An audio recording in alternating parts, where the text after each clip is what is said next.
And my name is Ernest Rowe.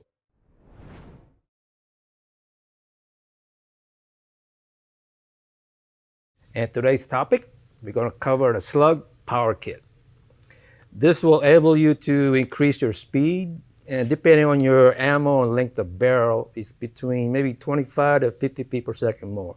What this kit consists of is this pin probe. This pin probe is adjustable. There's a head here. You can adjust the length of it, shorten it and lengthen it. All right. When the cocking bolt is open, you want the pin to clear the mag wall so you can get your mag in. If it's too long, you can't. So we'll adjust it later, you'll see.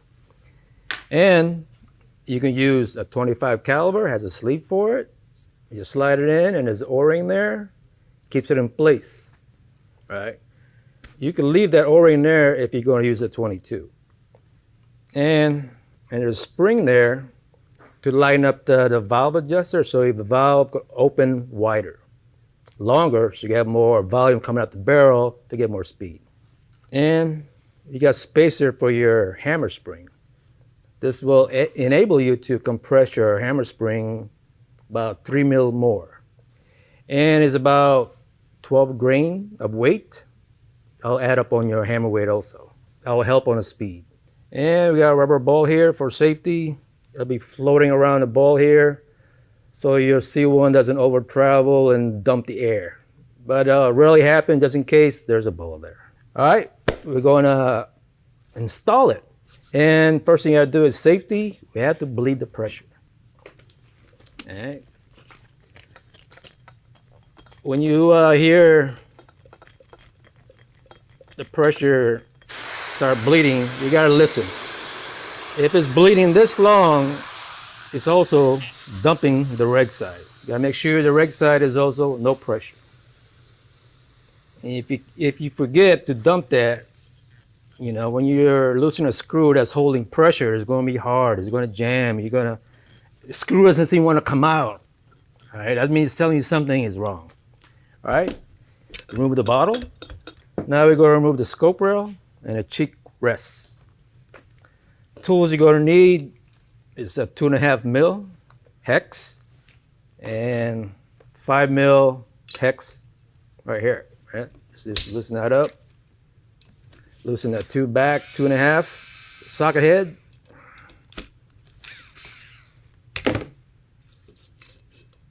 And leave it there so it'll be quicker to assemble. And its cheek rest is 4 cap screws, and also 2.5 mil.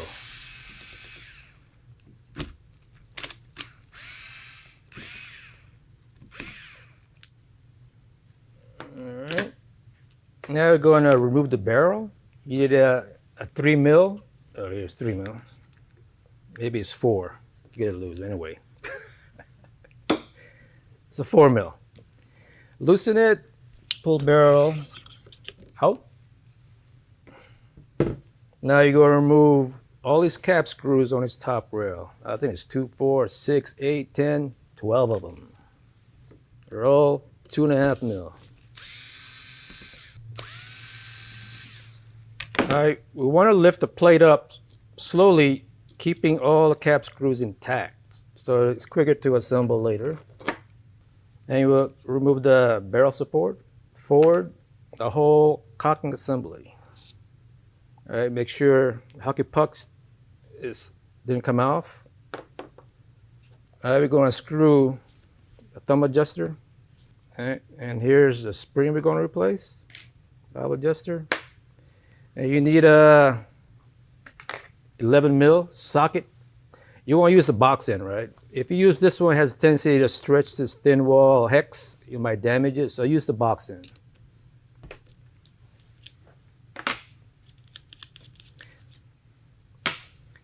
Since there's no pressure in the back end, we can easily pull the valve rod out just far enough so we put a vice grip here, prevent it from turning while we unscrew C1. I kind of carved out a flat spot, smooth spot on the jaw, so it doesn't really make marks on the valve rod. Come in kind of tight. And You can also use a vice grip, and you have to, make a smooth jaw so it doesn't make a lot of nicks and jaw marks all over it. But I got this little tool here, so minimize doing that.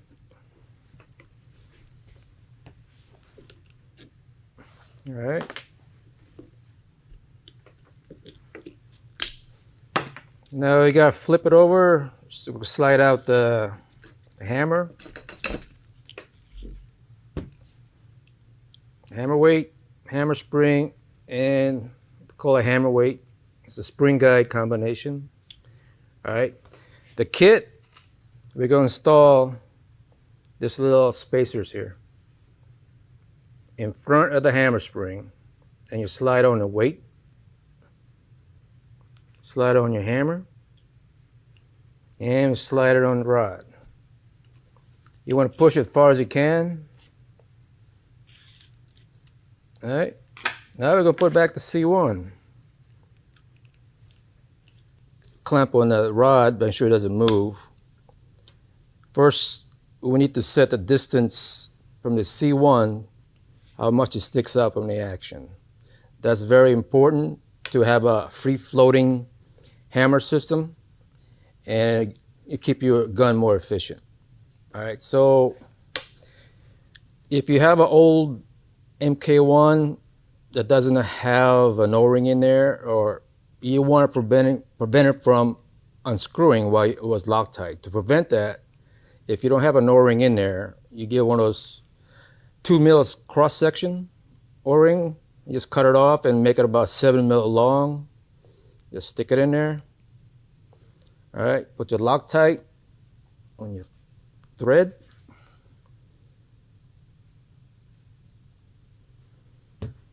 And you screw it on. It's like jamming the C1 against the O-ring.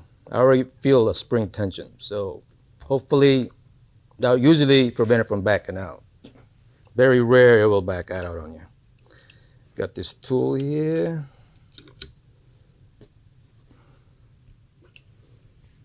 Gotta find my spot. Okay.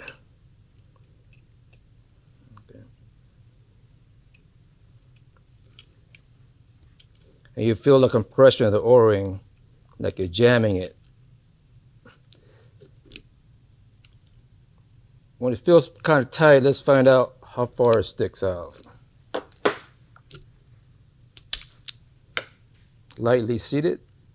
See how far it sticks out. We're going to measure that. I got my caliper set at 6.50, and it should be at that measurement.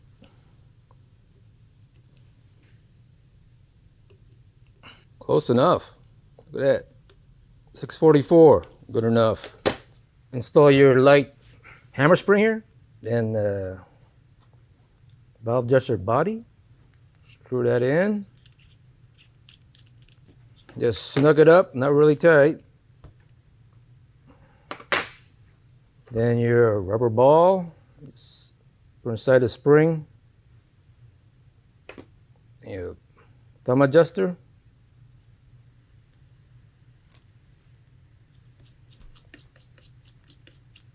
Now we're going to assemble the rest of the parts here and pressurize it. All right, your cocking assembly.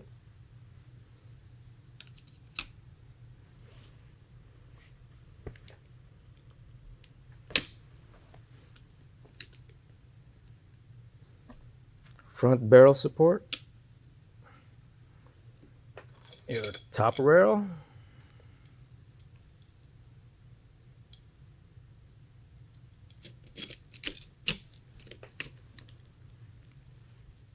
All right, you want to thread this halfway, all this 12 cap screws.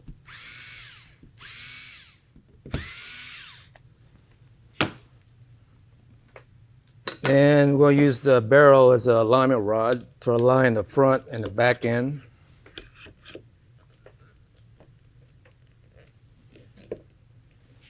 And tighten it up. We'll put torque setting 9. All right, at this point, before putting on the scope rail and cheek rest, we're going to pressurize it. And make sure the valve rod is fully seated by pressurizing it. It doesn't leak. It's not partially open and jammed. And when you hear no leak, we'll assemble the rest. The cheek rest, scope rail.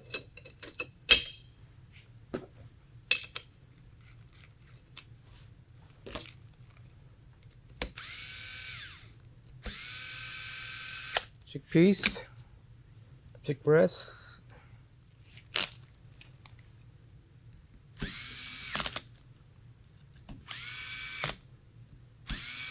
Now we're going to install the probe. To do that, we're going to remove the old one.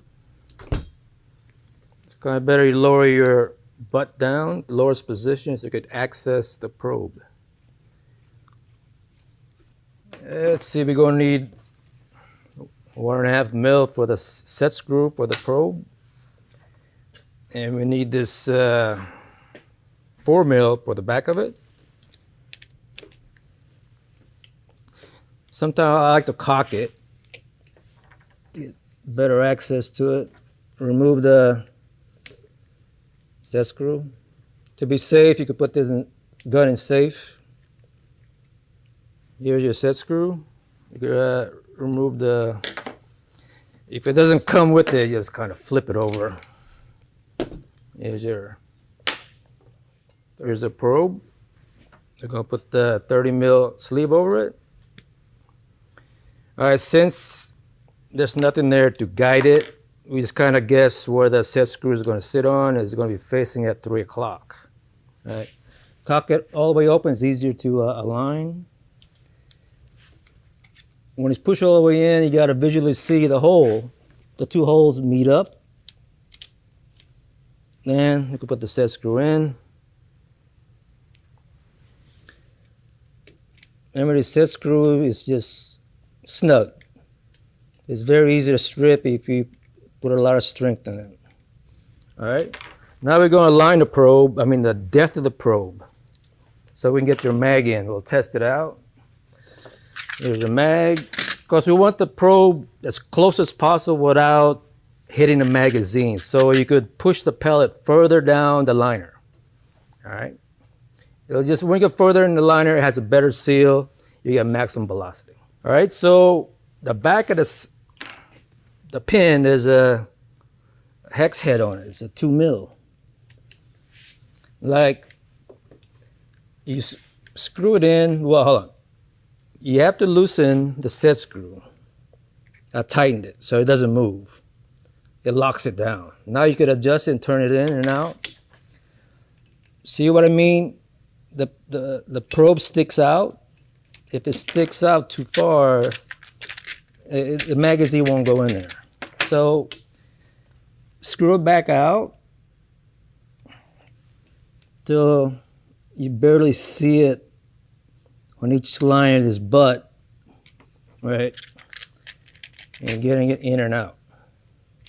In, out. Okay, that's good. Now we're going to lock it down. Yeah, take it off. You can see the set screw. There you go. Now, double check. All right, it's easy. Now we got the mag clearance set. We're going to verify the actual position of the slug inside the liner. And we're going to do that by marking the probe right in front of the brass transport. And we'll actually load the mag and actually visualize the actual position of it. We're going to remove the barrel.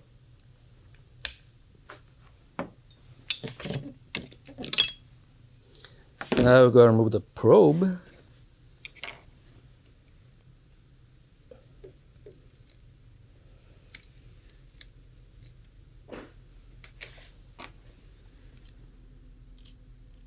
The quickest way is just shake it out. All right, there's our mark. And this is a 25, actually this is a 38 grain Nielsen. Keep an eye on it. Pushing it slow. Right there, clear the transport hole. And right there, my mark is. So the slug did clear the transport hole. You can adjust this length of stroke to get it in further or further out to test for accuracy. All right. Different ammo have different depth in skirt. If it's deeper and shallower, so when a probe hits it in, it'll all be different distance inside the liner. So it's nice to test it out in different length to get the best speed and accuracy on it. Make sure it's not blocking transport. If it does block, it'll cause turbulence and slow down your ammo. All right, let's put it back together real quick.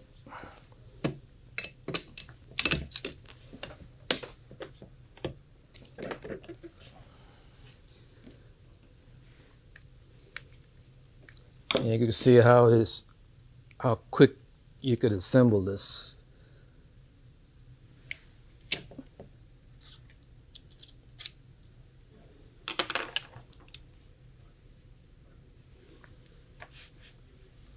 Maybe a little more. Get it lined it. Screw.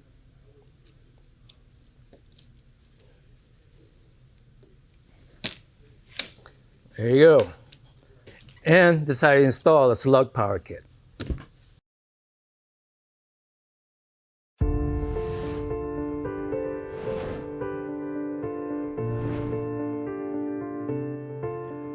All right, this topic is totally disassemble your impact, just in case you want to replace your O-ring, any parts, or do some maintenance on it, like you want to clean it, re-lube it.